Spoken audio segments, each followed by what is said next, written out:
Bismillahirrahmanirrahim. Assalamualaikum warahmatullahi wabarakatuh. Hello guys, perkenalkan nama saya Elisa. Saya salah satu siswa dari Fakultas Ilmu Ekonomi Indonesia Makassar. Jadi di video kali ini saya akan membahas materi tentang persamaan dasar akuntansi. Mengapa sih kita perlu mempelajari dasar persamaan akuntansi ini? Karena persamaan dasar akuntansi ini merupakan dasar untuk melangkah ke dalam siklus akuntansi. Jadi, pengertian persamaan dasar akuntansi ini adalah menggambarkan pengaruh transaksi keuangan terhadap posisi keuangan perusahaan yang meliputi harta atau aset dengan sumber dananya. Jadi, harta atau aset ini harus jelas dari mana sumber dananya. Adapun salah satu contohnya, seperti sebuah perusahaan yang baru berdiri mempunyai uang kas sebesar 200 juta. Mustahil kan suatu perusahaan yang baru berdiri sudah mempunyai uang kas sebesar 200 juta. Pasti ada sumber dananya kan? Jadi sumber dananya itu dari si pemilik perusahaan.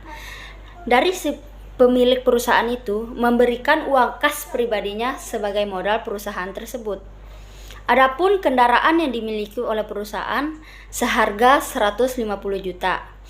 Adapun sumber dananya tersebut dari pemilik perusahaan sebesar 50 juta sebagai DP pembelian kendaraan tersebut dan sisanya berhutang ke dealer seharga 100 juta rupiah. Adapun laptop yang dimiliki oleh perusahaan seharga 20 juta rupiah juga berhutang ke toko Galaxy seharga 20 juta rupiah juga. Jadi, semua yang dimiliki oleh perusahaan tersebut kita jumlahkan seperti uang kas 200 juta, 105 juta, dan 20 juta itu kita jumlahkan 200 juta ditambah 150 juta ditambah 20 juta, jadi jumlahnya itu 370 juta.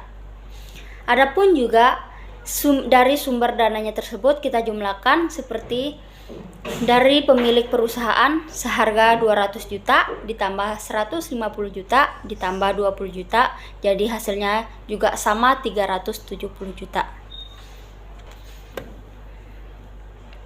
Jadi segala yang dimiliki oleh perusahaan tersebut adalah harta atau aset. Jadi semua yang dimiliki oleh perusahaan itu disebut harta atau aset. Sedangkan sumber dana dari pemilik perusahaan disebut modal atau ekuitas. Sedangkan utang dari dealer dan utang ke toko Galaxy itu disebut hutang atau kewajiban. Jadi, hutang atau kewajiban itu harus wajib dibayar oleh perusahaan.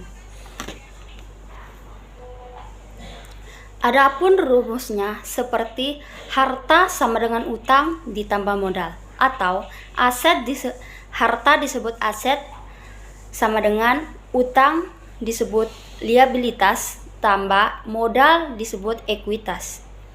Jadi aset itu termasuk dalam akun aktiva, sedangkan liabilitas tambah ekuitas disebut pasiva.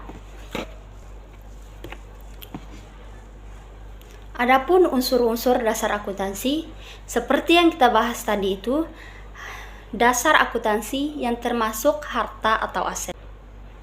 Harta atau aset adalah semua yang dimiliki oleh perusahaan yang dapat dinilai dengan uang. Contohnya seperti bangunan, kendaraan, dan laptop. Semua hal tersebut yang dapat dinilai dengan uang. Adapun yang termasuk dari harta atau aset atau disebut aktiva dibagi menjadi 3, yaitu aktiva lancar, aktiva tetap, dan aktiva tidak berwujud. Jadi aktiva lancar ini adalah harta yang habis pakai atau ekonomisnya kurang dari 1 tahun. Contohnya seperti uang. Kita belanja peralatan dengan uang, otomatis uang itu akan habis. Itulah contoh dari aktiva lancar. Sedangkan aktiva tetap adalah harta yang habis pakai atau jumlah ekonomisnya lebih dari 1 tahun, seperti bangunan, laptop. Bangunan dan laptop ini bisa digunakan jangka waktu lebih dari 1 tahun. Itu yang dimaksud dengan aktiva tetap. Sedangkan aktiva tidak berwujud adalah aset yang tidak memiliki wujud fisik. Adapun contohnya seperti paten, hak cipta, dan merek dagang.